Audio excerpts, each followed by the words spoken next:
Hello guys, welcome in this video at ang pag-uusapan natin sa video na to ay kung paano i-claim yung iyong mga commission from SWA.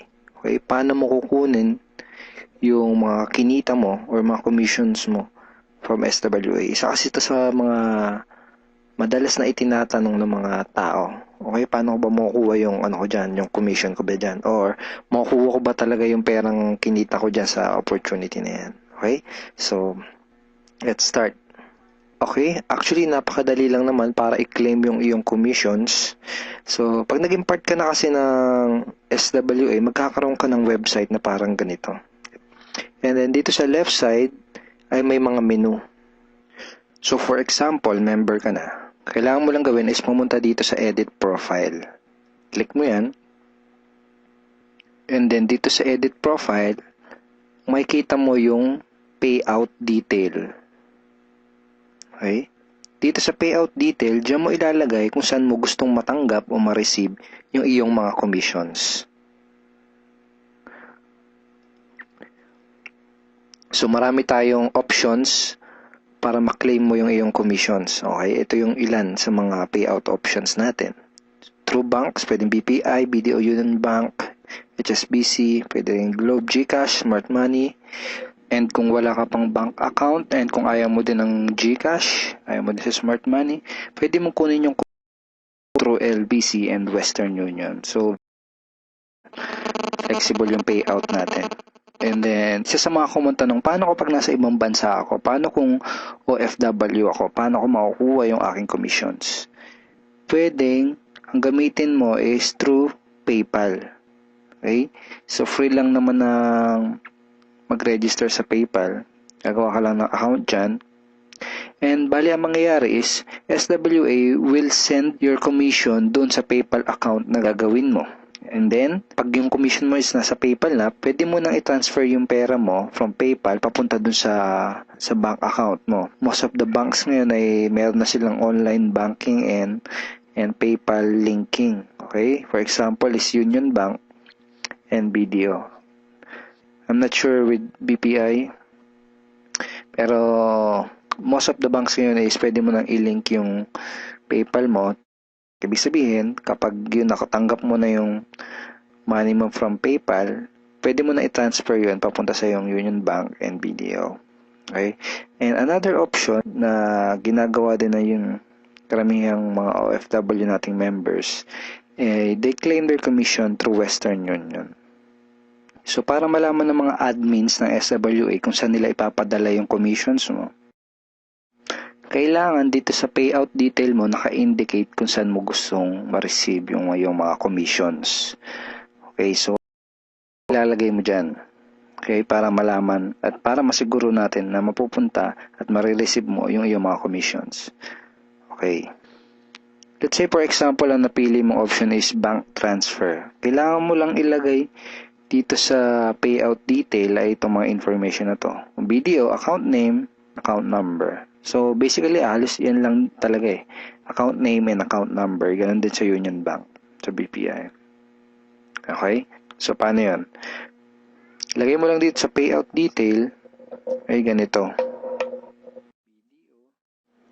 BDO.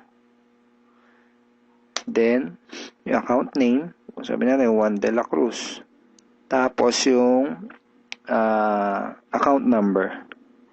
So, I think 9 digit pag sa BDO. So, pag BPI naman, ganun din, lagay mo BPI, yung account name, and then yung account number, kung ano man yun. Okay? So, ganun lang siya. So, ganun din sa Union Bank. Let's say ang napili mo namang payout option is GCash or Smart Money. Kailangan mo lang ilagay kung GCash is yung account number. Pag Smart Money, Smart Money card number.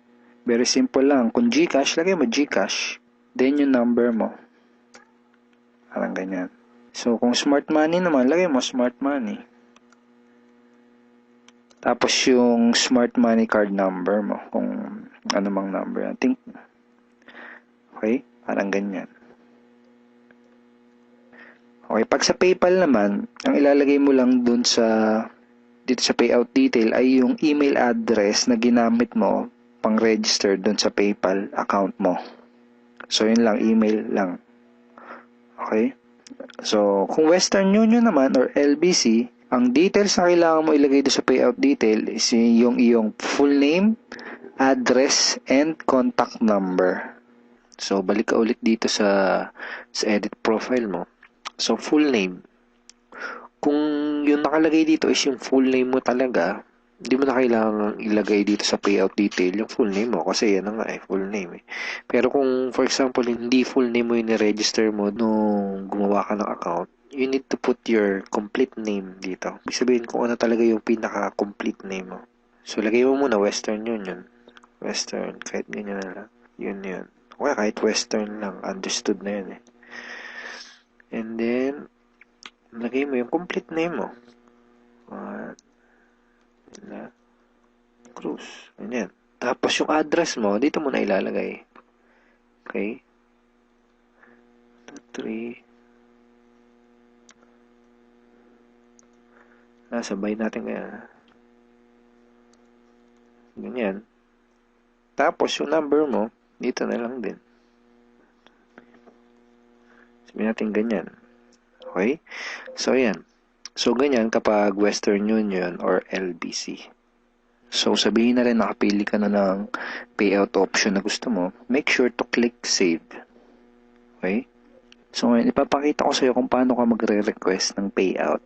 Okay? So, dito ulit sa menu, punta ka lang dito sa e-wallet. Dito sa e-wallet, makikita mo kung magkano yung remaining balance mo.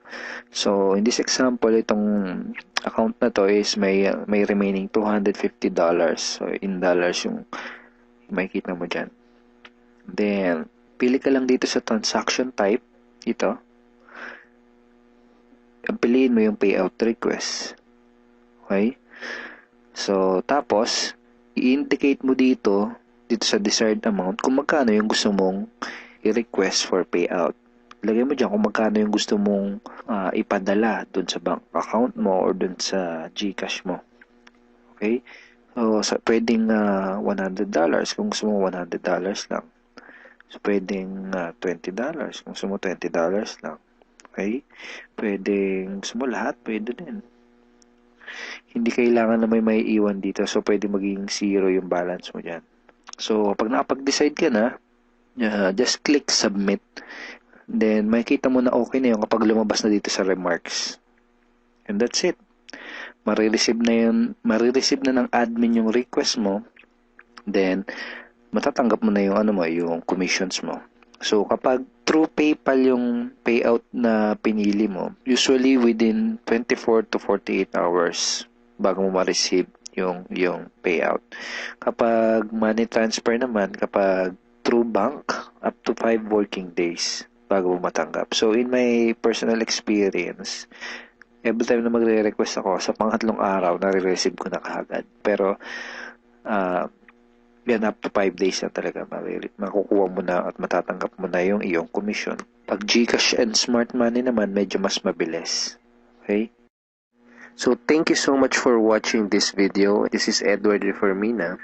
And kung hindi ka pa part ng Team Unstoppable Internet Entrepreneurs, at kung hindi ka pa part ng SWA, I'm personally inviting you to become part of this team and this online opportunity now.